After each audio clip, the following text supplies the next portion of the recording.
What's shaking, YouTube? Treetop Piper back with y'all.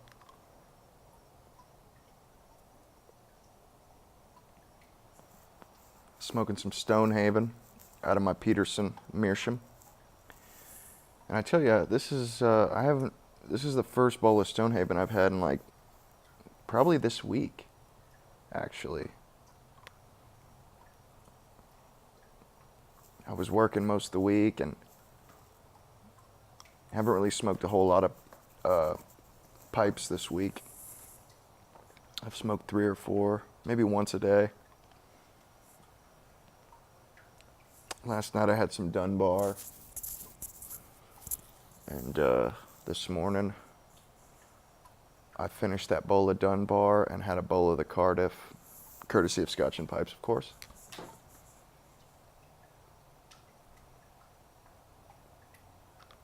And it was delicious. It was absolutely delicious.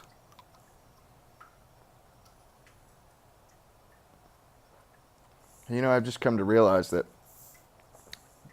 those tobaccos, the other esotericas, they really have, they have a place, and they have a place. They're not as good as the Stonehaven, or I don't enjoy them. I enjoy them as almost as much as the Stone. I mean, they're awesome blends, but they just don't. Some people just don't think they're worth a damned, or they're not the popular ones. But I think that, they're still excellent tobaccos, and they have a place in my rotation.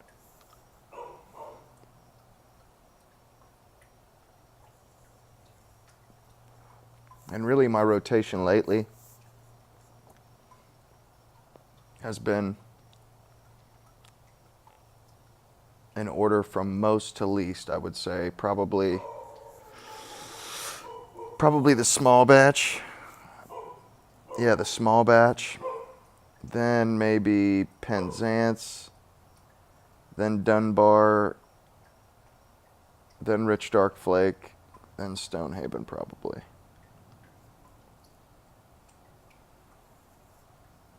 The last 2 weeks have been that way. And I've smoked a few bowls of medium flake here and there. But just pleased as pie with these blends.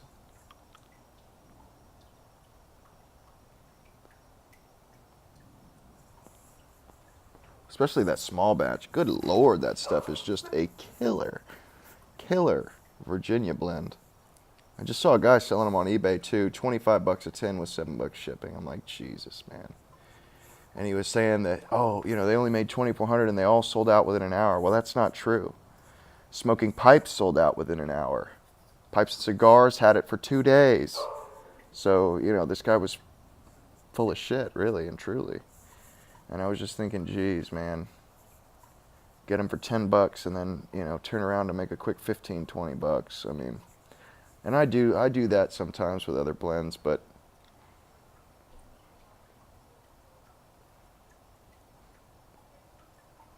I don't know. I've kind of gotten away from it. I haven't really been doing it lately. I mean, it's just really time consuming, and the fucking eBay seller fees. Oh my God, just been knocking my head off. So.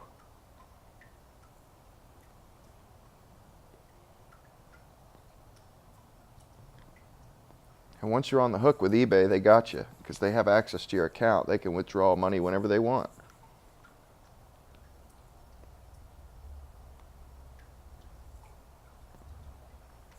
I hope y'all are having a good Friday, because I am. I collected the check for that job I've been doing all week. And cashed it this morning at the bank the lady uses,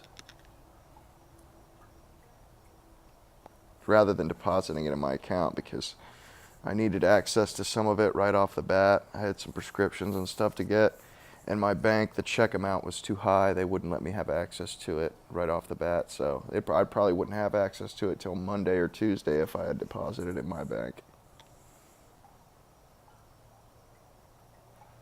So lady had her bank is SunTrust. I think that's a Florida bank. It's called SunTrust. Anyway, cash that check. It's nice to have a big chunk of money in your pocket like that. It really is. It's been a little while since I had $1,000 in my pocket. You know, $1,000 cash, boom, in my wallet. Bitch was on, it was looking swole, that wallet. Wallet on swole.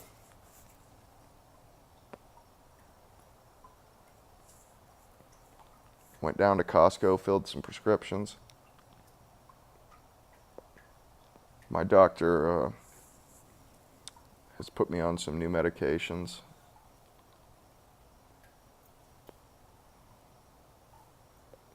Hopefully they work.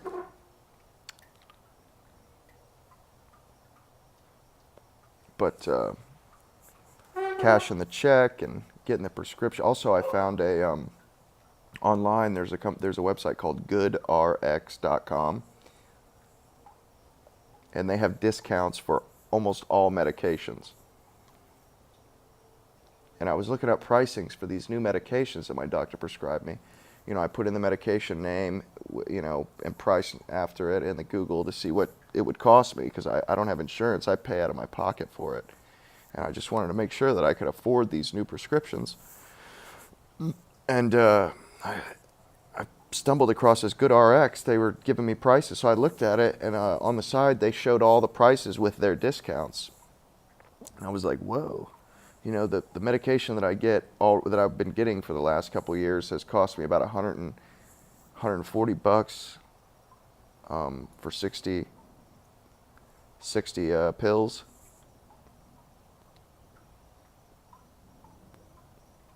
And with this website, this discount, it knocked it down to $98. It's like almost a $45 difference. And the other medications, same thing.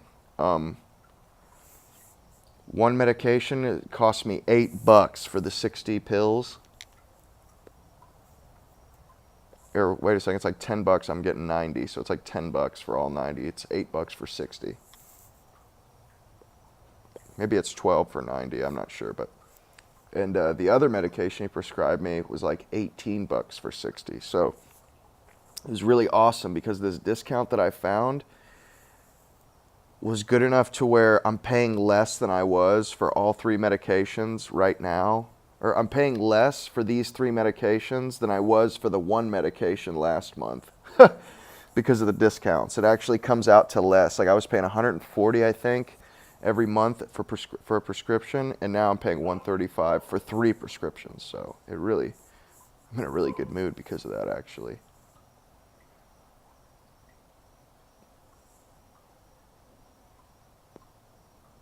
I mean, I was worried that I couldn't afford them, and I would just have to give up on that medication, you know, because I really need this medication, and if I couldn't afford it, I couldn't afford it, you know.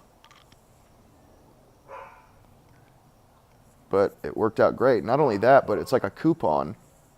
You look up the drug price on the GoodRx.com, and it pulls up all the pharmacies and what their prices are. Costco, Safeway, CVS, Walgreens, all of them. Pulls up all the prices with their discount too, with what you would get with a discount. And you click on it, and it gives you like a coupon with numbers and codes and shit. And you present it to your pharmacist. Well, my pharmacist gave me a piece of paper, and I wrote them all down, and then he entered them in the system. And those are locked in. Those prices are locked in for me now. And I just can't believe it. It's just awesome. It's in the computer, and I'm getting this deal. It's just great. I mean, it's a big deal. You know, I'm saving a lot of money. You know, for the year, I'm saving over, you know, probably close to $1,000.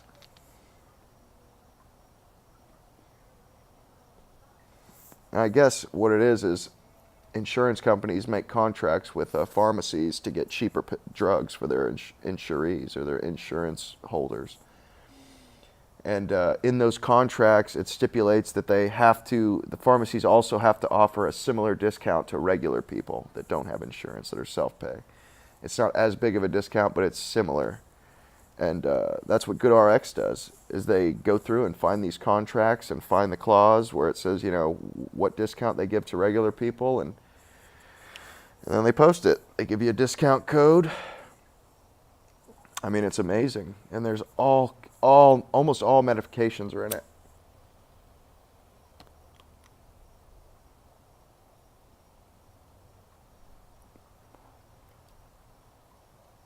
So that was really nice. And I don't know if any of you other guys, you know, get medication or go to the doctors on a regular basis, but it's very expensive, especially if you don't have insurance. I mean, it's still expensive with insurance because you got to pay your premiums and your monthly crap, you know.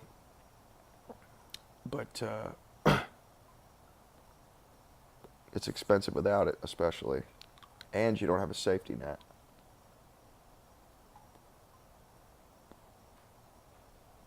Yeah, it's a pain in the ass. I never had to deal with it before. I've always been a really healthy guy. I mean, and I could probably go on without these medications, but I've just been going through some shit lately, and haven't been feeling well, and you know, my doctor prescribed me some stuff. So hopefully it works. I don't even know if it's going to work yet. So pray for me on that.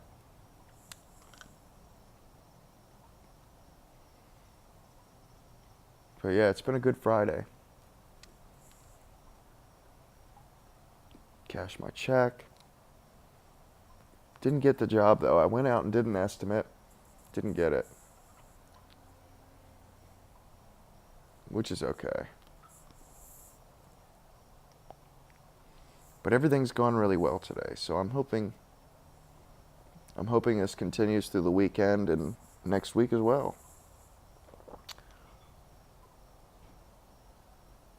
Hopefully I can keep this good luck, or this good streak going here. Because it's been a hell of a long week for me. A long 2 weeks. Yeah, I had to go patch up the job that I did this week. The damn tree punched a couple holes in this lady's driveway. These stubs that I had left on the tree. Such a big tree when it come down. I mean, they just punched clean holes out of the concrete. It looked like it was cardboard or something that just had holes punched in it. I mean, it was just ridiculous. And, you know, I went up and grabbed a couple bags of that Sakrete quick set concrete mix. It's already got the aggregate and the sand already in it. And, you know, I had to fix it before I could collect. So I ran over there and did that, mixed it up in my wheelbarrow real quick. It actually came out pretty good. I was quite surprised. I thought it came out pretty darn good. I've never really messed with concrete. I've never mixed it. I've never poured it. I've never dealt with it, really. All I've done is write my name in it. That's about it.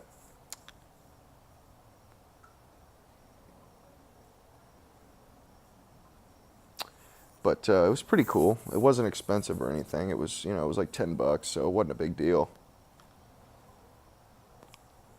But, you know, it's been a long week, a lot of crap. But I was able to get it done. And the trick is, keep it moving. Keep it moving. You have a shitty week, put it behind you, on to the next week. That's how business works. You know, you can't let it get you down. You know, it's just like quarterbacks in football or soccer or whatever. You can't let the last play or the last, you know, I forget what they call it. You can't let the last possession affect you, or you'll never win. You know, if you let a mistake get to you, you know, you'll lose. You know, you've got to put it behind you and forget about it. And just start fresh, play fresh, you know. I mean, that's what makes great quarterbacks, guys that don't let something get to them like that. You know, they make a mistake, an interception happens, and then the rest of the game, they just they're just not worth a fuck because all they can think about is how they threw an interception and now how are they going to get out of this? You know, you got anxiety. I mean, you know, you've got to put bad stuff behind you and keep it moving. And I found that out, you know, and with this job, I was just like, man, I just got to get this job done. I got to get it done, get out of here. You know, I couldn't just bail on it and say, oh, I can't do this, you know, or I can't finish it. You'll have to get somebody else. You know, I had to get it done. So, you know, you get it done and you move on, you know.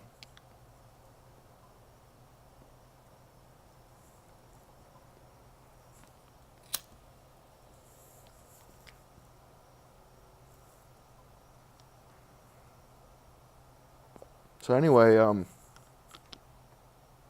made a trade with a gentleman. Guy on Reddit traded me some Exotique mixture by Smoker's Haven, manufactured by J.F. Germain & Co. I don't have it yet, though. That's one thing, but I sent this guy some Stonehaven and some Rich Dark Flake, and he's sending me two 2-ounce tins from 2011. That's some old tobacco right there. And basically I gave him 3 ounces to his 2, or I'm getting 4 ounces. I sent him 6 ounces worth of tobacco, which actually I think he threw some extra stuff in there, so it may equal out more to an even thing. But as far as I'm concerned, that was a good deal because 2011, that's got some serious age on it right there. You know, that's I would say one of those tins is worth more than a brand new Stonehaven tin. I mean, I'd rather have a 2011 tin of Exotique mixture than a brand new tin of Stonehaven. Obviously, I traded that. You know, obviously that's what I'm feeling. But yeah, I traded the guy a tin of Stonehaven and 4 ounces of Rich Dark Flake.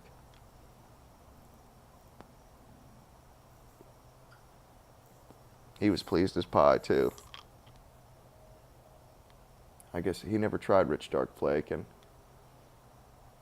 he was really wanting to do a side-by-side comparison.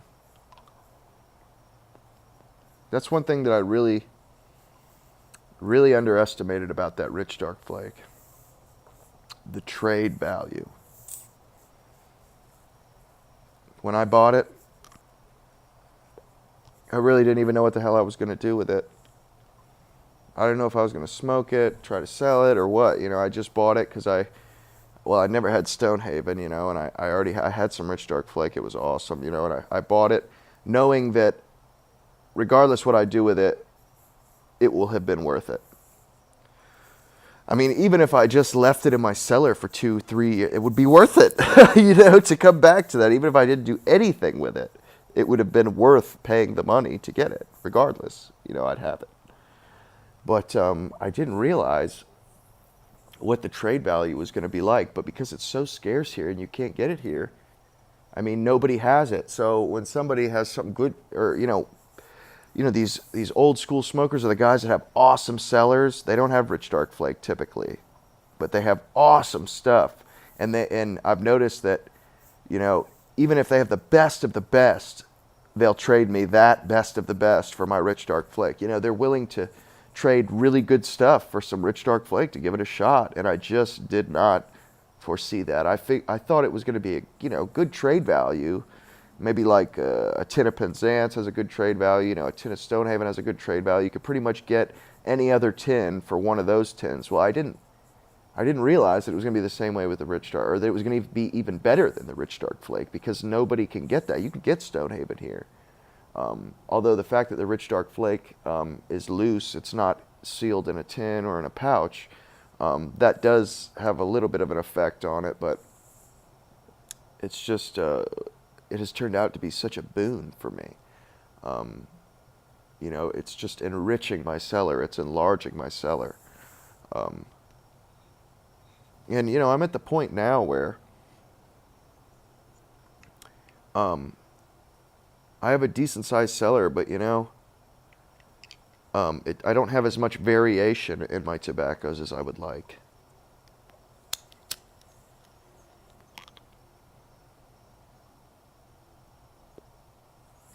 And I probably have a good amount of tobacco, or maybe the right amount. I may need a little bit more, but I would say I have the right amount of tobacco right now. I mean, I'm not going to smoke it all anytime soon, but I'm comfortable with how much that I have. But when I trade, I got to make sure, I don't sell my tobacco, the stuff that's in my cellar. I trade it because I can't just take tobacco out of my cellar without replacing it with something else. Yeah, and the guy, at first he was, we were talking, he had 2 tins and he was saying, look, we'll do a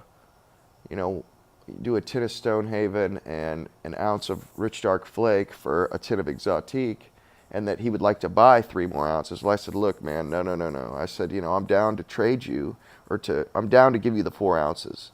I said, but I'm not down to sell it. I've got to have something to replace that with, something of equal goodness. It has to be as good as the Rich Dark Flake.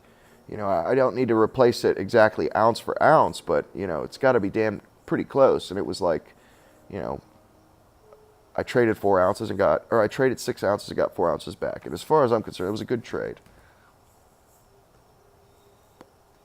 But, I'll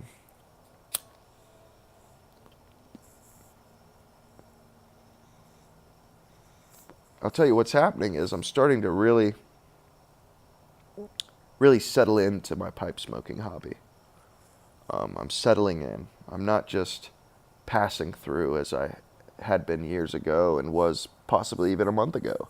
I didn't know if I was going to be doing it much longer or how long it was going to last or what. But I'm starting to settle in. It's starting to become a long-term thing. And now, I've collected good tobacco, enough good tobacco to where, have plenty of tobacco for a long time, really good stuff, but I would like more variation, like I said. So what I'm doing is I'm trading for better stuff, and when I get good stuff, I don't, that's for trading now, I guess. I've just gotten to the point where, I want to change. I want to add more tobaccos to my cellar without adding more weight to my cellar. I don't want actual more physical tobacco than I already have. I just want different tobaccos. And I may pick some tobacco up here and there, new stuff or hard to get stuff, but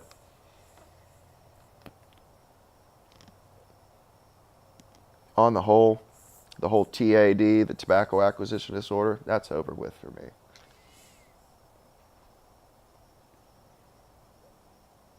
I'm done with it.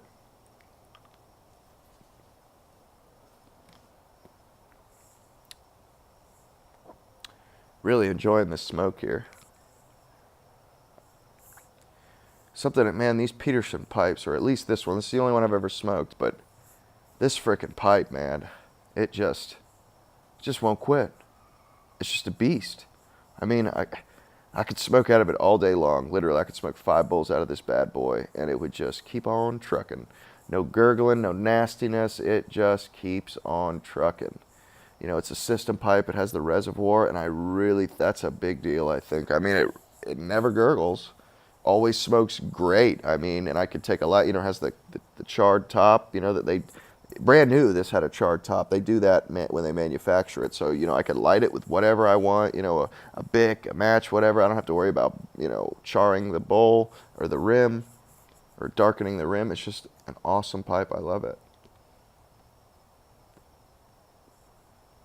I'd like to have 3 or 4 of these. Probably get maybe a 1 or 2 Breyers system pipes, and maybe 2 or 3 other Meerschaums, maybe different colors, different shapes, which I really like this shape. I think this is just a beautiful shape.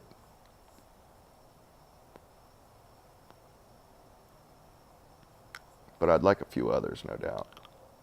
Oh yeah, also I love the P-lip. It clenches in these teeth on the side here so nicely for me. It's just crazy. It doesn't, and I can lock it in, and I don't have to worry about chattering up the stem because of the way it is. I could just tell that it's sturdy, and it locks in. I could do whatever I wanted. This bad boy would be locked in, where As some pipes, I don't have that luxury.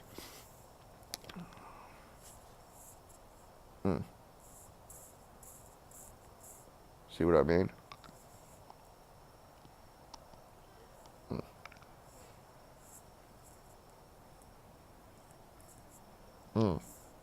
Just locked in, baby. I love it. But anyway, guys, I've just been rambling and dragging on and on. It's a 25-minute video. Sorry about that. I hope you all enjoyed it. And I hope you all enjoyed your Friday. And I hope you enjoy your weekend as well. Until next time, guys, cheers. Enjoy your pipes. Y'all have a good evening. Treetop Piper over and out.